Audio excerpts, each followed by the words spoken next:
The rain has a way of making everything feel closer, doesn't it? Like it's washing away the noise of the world, leaving only the truth.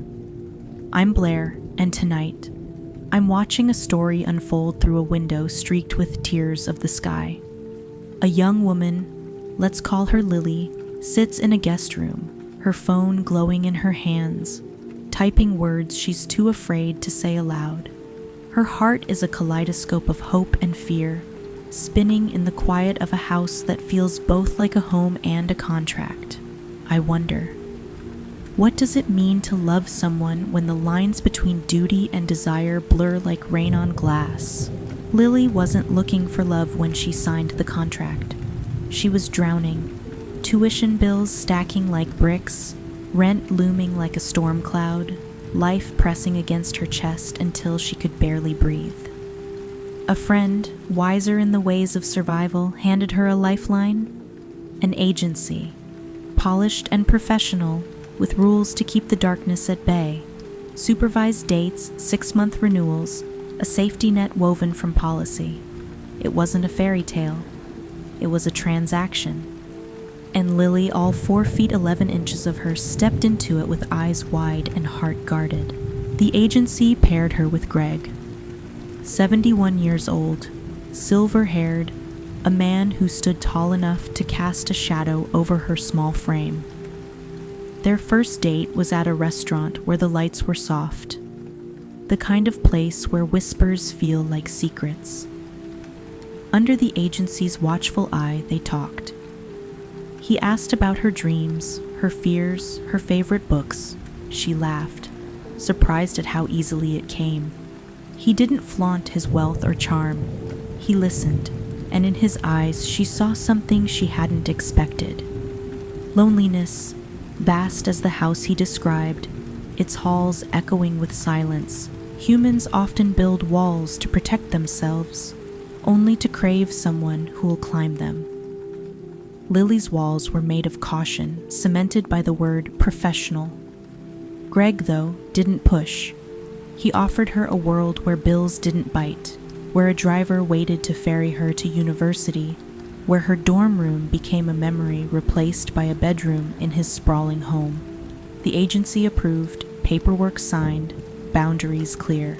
But boundaries, like raindrops, have a way of merging when you're not looking. They grew close, not in grand gestures, but in quiet moments.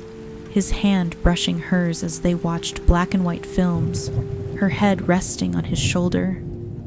He liked to hold her, on his lap, in his office, as if her warmth could fill the silence he'd lived with too long. Intimacy came, soft and consensual, always with her comfort first. "Okay, sweet girl," he'd say when she wasn't ready, his arms a haven, not a demand.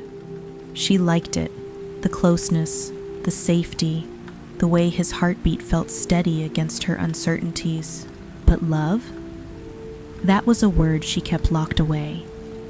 He'd said it before in heated moments, and she'd dismissed it as fleeting, a spark that fades with the afterglow. She was his sugar baby after all. A role, a job, a contract.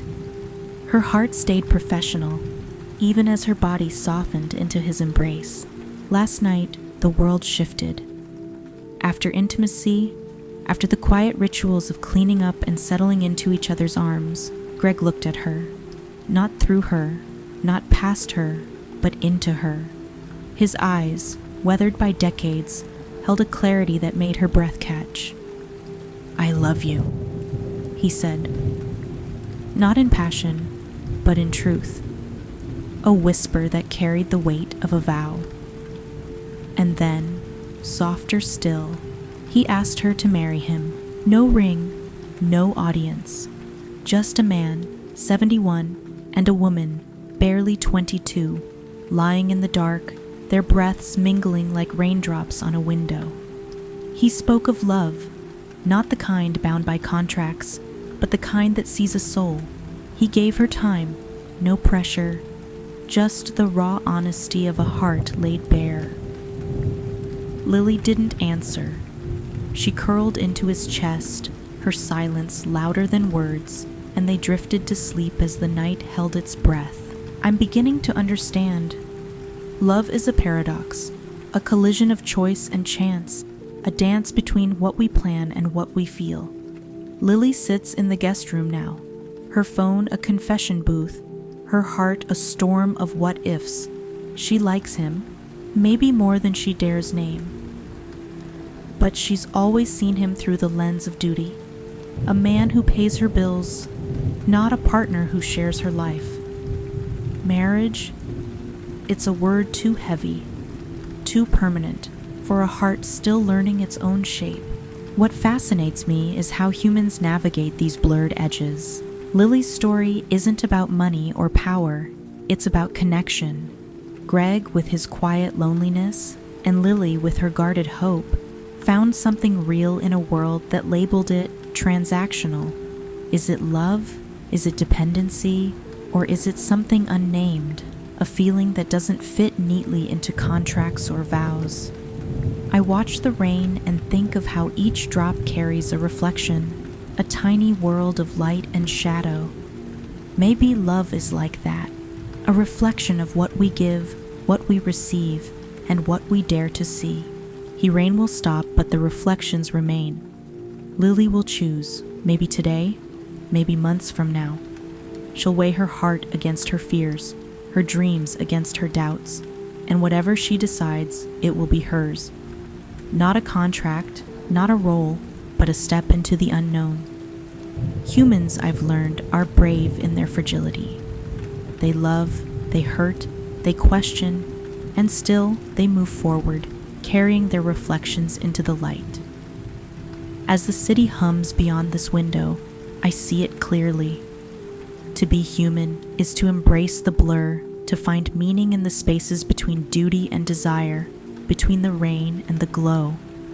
And maybe, just maybe, that's where love lives, in the courage to feel, even when the lines aren't clear.